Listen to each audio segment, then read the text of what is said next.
What's up YouTube? I'm Mr. No Name, or Max as people know me in the real world, and today I am bringing you guys a competitive SND game on Octane. It is from an MLG variant search and destroy only match, and this was actually a 16-minute gameplay before I edited it down some. I wound up just cutting out the few rounds in a row that were slow or I died or whatever. I would just leave them in. I feel like it's important for you guys to see my deaths as well, to see what I did wrong.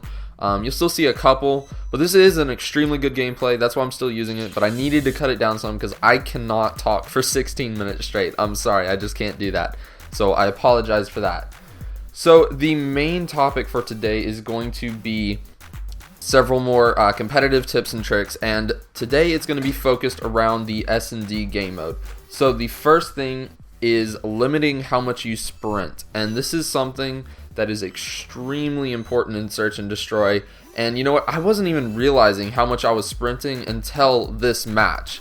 Alex, or Plizix as his gamer tag is, he pointed out to us that, you know what, we sprint too much. We're sprinting around corners and we're just not ready, and that's when we're dying most of the time, unless they're getting us from behind, which is a different issue entirely. But so limit how much you sprint. When you're facing off against opponents, you don't want to be sprinting, even if you have that ready up perk.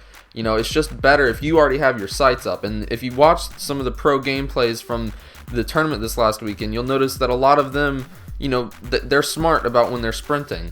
So that's just something to keep in mind. Next thing is patience with gunfights, and this is something that you will actually see in this game mode. I will have somebody in my sights with the thermal, however I can only see like the bottom of their legs, and so I wait a good 15 seconds for them to, or at least it felt like 15 seconds at least, I don't know, it might have been more like 5, but I waited for him to move up some into my line of sight so that I could get him. And of course, call him out if you see him, but you need to be patient with your gunfights. Don't challenge things that you're not going to be able to kill. If somebody's just about to go around a corner, don't challenge it. If you can just see their legs, don't go for it, because legs and arms, that's reduced damage. You need to be hitting that upper body to get the kill quickly. Next thing is changing your strategy after each kill. And this is something that is kind of hard for a lot of people. I struggle with it too. When you get a kill in S&D, people are going to react to where you got that kill. People might start moving back to try and find you. They might chase you and whatnot. So the typical response for most people, as far as I've seen, is either they continue moving forward in the same direction where they just got that kill, how they would originally have gone, or they turn around and go the exact opposite direction. And both of these are okay, depending on the situation. They'll work out sometimes, but that's what people are expecting. So a couple of alternatives is you could actually stay there. Like if you were on a head glitch when you got that kill, like if you there's several times where I come up on a Humvee and get somebody off of a head glitch. One of the things I could have done is I could have stayed there looking to see if anybody checked to see if I was still pushing forward. Of course, you got to worry then about them wrapping around behind you, but that's one thing you can do. Or you could take a slightly different route to the same location. So, in Octane, on that back alley portion where there's the Humvees and everything, you can go in bottom hotel if you get a kill on somebody head glitching all the way in the back, and then you're technically going to the same area, just a slightly different route. So, that's just something to think about. Make sure you're not necessarily always doing the same thing and just continuing forward or always retreating. You got to react to every situation, and you got to try and throw your opponents off. The next thing is using the thermal hybrid sight correctly, and this is something I am still experimenting with. It is kind of difficult to use, I'm going to be completely honest. I was trying to use it with muzzle brake and the thermal hybrid on the Remington and the SC 2010, and oh my gosh, I couldn't handle the recoil. Even with foregrip, this thing, it still kicks quite a bit. You got to have control, and when I say using it correctly, that's one of the things I mean. You got to be able to control the recoil properly. But another thing is that you need to be able to switch the sight at the appropriate time. When you're in a long range engagement, you can use that thermal, but if you're closer, you need to switch it over to the hybrid part of it. And that's something in one of the rounds that I cut out that I messed up on. I was in a close range engagement with that thermal, and it's just way too hard to handle. It's really, really weird to use. So, you know, you just got to get used to it.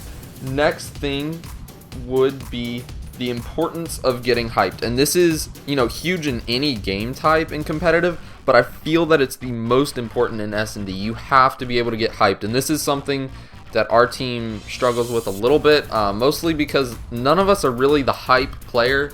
You know, some of us do it sometimes. I think right now Alex, or Plizix as his gamer tag is, he's usually the best at getting us hyped. He usually takes that role since he's kind of the captain, so that's what he normally would do. But, you know, it's really important. When you are hyped, you feel like you can do anything. You feel like you're unstoppable. And for me, I feel like my reaction times improve. I feel like my decision making improves. So, you know, getting hyped is extremely important. You got to be able to do that in Search and Destroy. The next thing is using distractions in Search and Destroy. This is something that a lot of competitive teams do, but there's several different types maybe that not everyone is necessarily aware of. So, you know, the most basic thing would be to throw a stun or smoke in a misleading direction. You know, this is something that a lot of teams do already, so I won't really go into that. But another thing you can do is you can actually send somebody or two somebodies to the other bomb. Like, let's say you're on offense and you want to push B. Well, you could do a two-man rush over at A and have two people hanging back by B, not seen, and these two people rush in and make some noise or whatever, and then everybody's going to be drawn back over to A, and then these two people can get the bomb down on B, and then you've got them kind of between a rock and a hard place. Hopefully, if you're still alive, you know, you have them kind of in the middle of you, and you can pick them off from either side. That's another type of distraction you can do.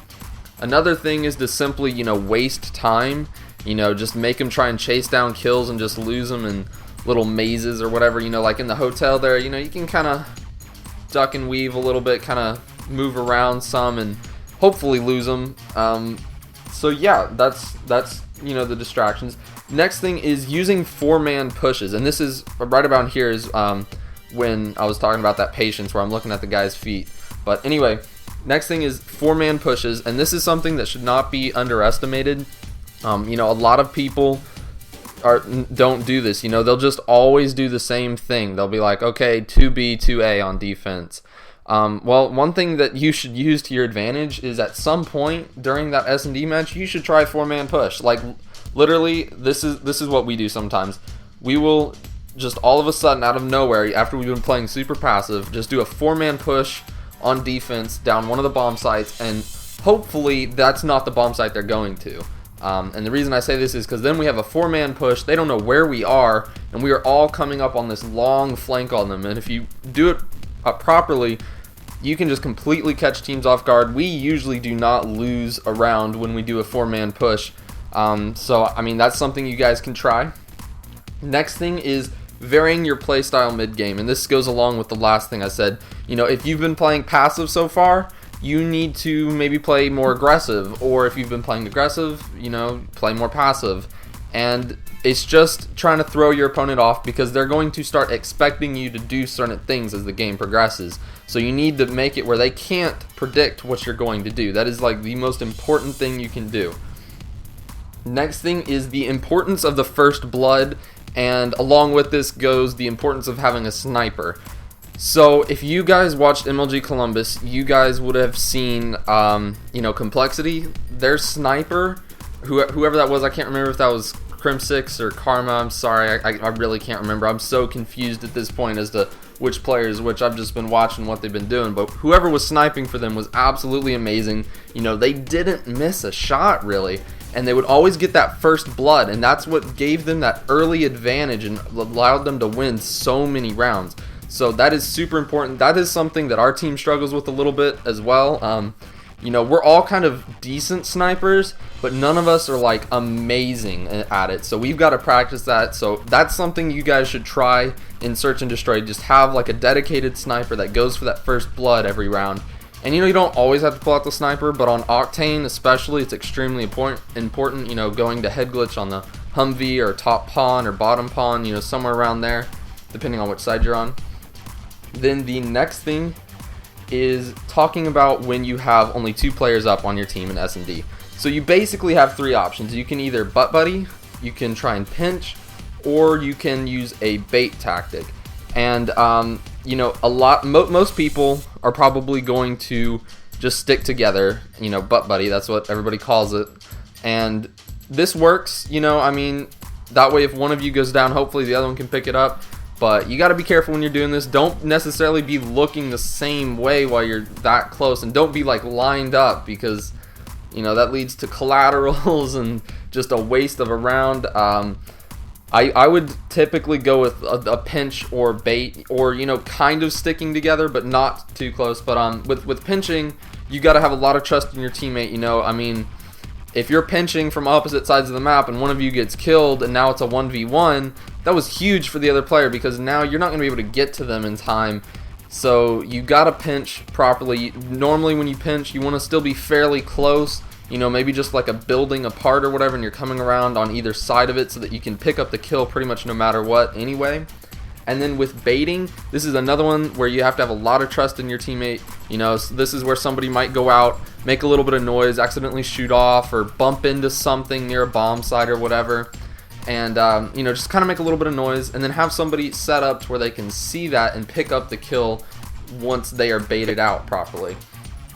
Alright, the end. Yeah, that's all we got time for today. So as you guys can see, we're coming to the end of this video. If you enjoyed it, then please like, comment, and or subscribe. If you didn't, let me know what I can do better in the comment section below. Constructive criticism goes a long way, guys. Until next time, everybody, peace out.